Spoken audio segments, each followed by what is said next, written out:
ఇంట్లో ఏమనుకుంటున్నారు? ఇప్పటికి జాబ్ కంప్లీట్ అయిపోయింది. బ్రేక్ ఇచ్చావు. నెక్స్ట్ ఎప్పుడు చేస్తావో జాబ్ తెలీదు. అంటే మ్యారేజ్ గురించి. ఇంట్లో కూడా ఫోర్స్ లేదు. మా అన్నయ్యలు గాని, మా పెద్దనాన్న వాళ్ళు గాని థాంక్ గాడ్ నాకసలు లేదు ఫోర్స్. ఓకే.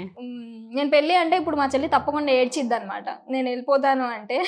అండ్ నువ్వు చేసుకునే ఉద్దేశం కూడా నాకంత లేదు. నాకింకా సక్సెస్‌ఫుల్ అవ్వాలి అని ఉంది. అంటే ఇలా సోషల్ మీడియాలో అని కాదు.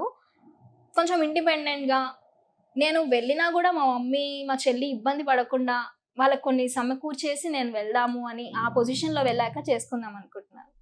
ఓకే. కుకింగ్ వచ్చా? వచ్చా అంటే యూట్యూబ్ పెట్టి చూసుకొని చేయమంటే చేసేస్తాను. అండ్ కొన్ని కొన్ని కర్రీస్ చేస్తాను. నాన్ వెజ్ అలాంటివి ఉండాలంటే యూట్యూబ్ ఉండాలి. యూట్యూబ్ ఉందా? హ్మ్. ఇప్పటిదాకా చేసి ఫ్లాప్ అయిన కర్రీస్ ఉన్నాయా? అసలు ఫ్లాప్ ఇప్పటి వరకు అవ్వలేదు. నేను చేసినవి వేళ్ళ మీద లెక్క పెడతాను. స్వీట్స్ కానీ అండ్ మటన్ లివర్ ఫ్రై చేస్తాను. చాలా బావుంది. And paneer butter masala curry, rotis అలాంటివి చేస్తుంటాను.